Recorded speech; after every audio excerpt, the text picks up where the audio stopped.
Hello and welcome to Arnie's Short Stories. I hope you enjoy this story. I'm going to try and upload a new story each day. The Screaming Spirits of Shalfleet. Holly Arnold stepped onto the weathered dock of the Isle of Wight, the cold sea wind clawing at her coat as the ferry's horn bellowed a mournful farewell. She wasn't here for the quaint charm of the island's villages or the rugged beauty of its cliffs. No, something deeper had summoned her, a series of relentless dreams, vivid and violent, where armored shadows clashed on a blood-soaked field, their screams piercing the fog of her sleep. Always a voice, faint yet insistent, whispered, "Shalfleet." Now, standing on this windswept shore, she felt the weight of destiny settle over her like a shroud. The village of Shalfleet lay nestled in the island's heart, its thatched roofs and crooked lanes a postcard of pastoral serenity. Yet beneath its surface simmered an unease Holly couldn't ignore. She checked into the old mill inn, a creaking relic of timber and stone, where the innkeeper, Mrs. Thatcher, greeted her with a smile that didn't quite reach her eyes. "What brings you to our little corner of the world, dear?" the older woman asked. "I'm a historian," Holly replied. "I study folklore, local legends, anything tied to the past. I've heard there might be some stories here worth digging into." Mrs. Thatcher's expression flickered.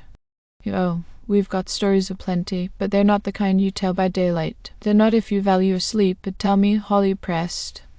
The innkeeper hesitated, then lowered her voice to a conspiratorial hush.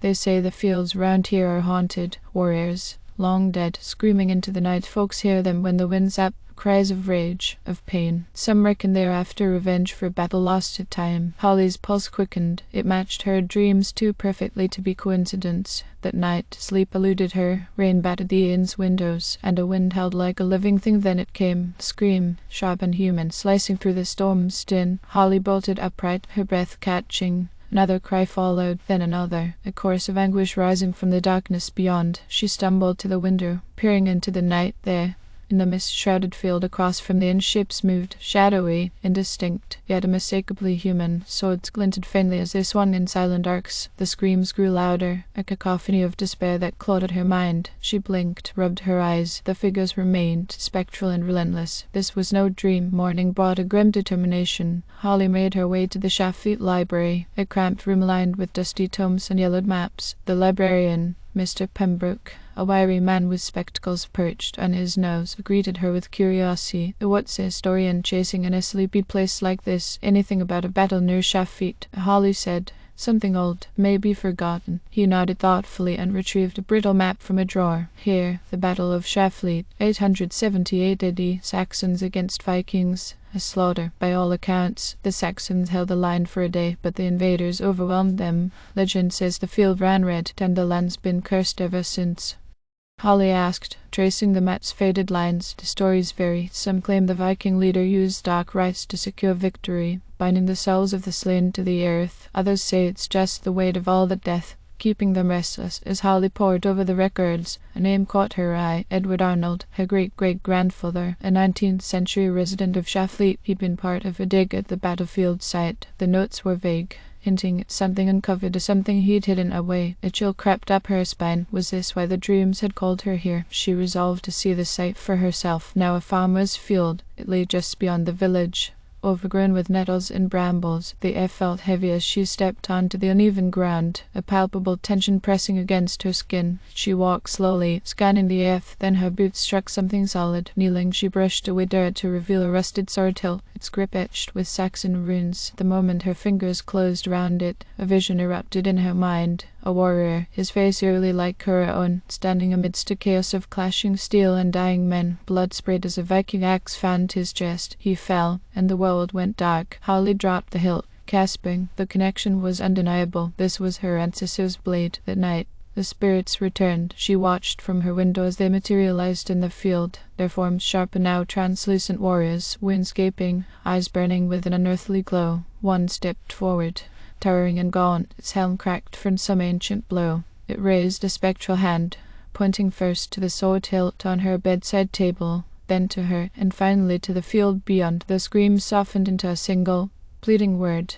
"Release. Do you need me?" Holly whispered, her voice trembling. But how? Days blurred into a frantic search for answers. She returned to the library, Cross-referencing texts with Mr. Pembroke's help, fragments of the tale emerged. Edward Arnold, her ancestor, had been no mere warrior. Desperate to save his people, he'd struck a pact with a sorcerer, a figure clothed in shadow who promised victory at a terrible price. The Saxons held the Vikings at bay, but the sorcerer's magic twisted the outcome. When the battle ended, the souls of the fallen Saxon and Viking alike were bound to the land, trapped by an artifact buried beneath the field. Edward had survived, carrying the guilt of the betrayal until his death. The spirits weren't vengeful, Holly realized. They were prisoners, crying out for freedom. Her discovery coincided with a growing threat. A local businessman, Mr. Grayson, planned to bulldoze the field for a housing estate. He scoffed at Holly's warnings, his slick smile unwavering. The ghost's superstition won't stop progress. M.S. Arnold.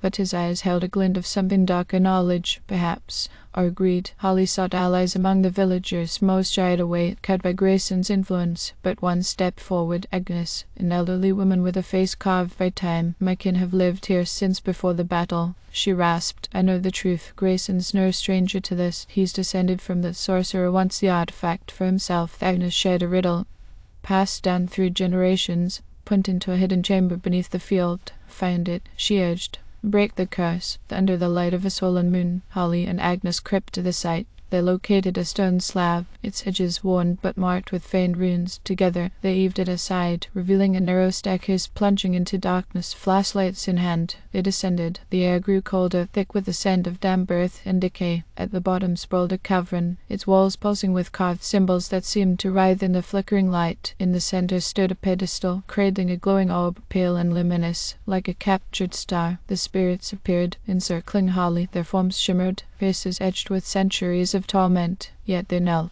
as if in reverence. She reached for the orb, its surface warm against her skin. Footsteps echoed behind her. Grayson emerged from the shadows, a pistol gleaming in his hand. A clever girl, he sneered. You've led me right to it. That power's mine. This isn't for you. Holly shot back, clutching the orb tighter. It's a curse, not a prize. He laughed, a harsh, grating sound. The past is dead. With that, I'll build an empire. He lunged, but Holly sidestepped, the orb flaring in her grasp. Energy surged through her, sharp and electric, and she felt Edward's presence, his regret, his resolve guiding her hand. No more, she said. The spirits rose, their forms solidified. Grayson's bravado faltered as they advanced, their screams now roar of fury. He fired wildly, bullets passing harmlessly through their ethereal bodies. They seized him, hands of mist and bone dragging him into the dark. His final scream was swallowed by silence. Holly turned to the orb.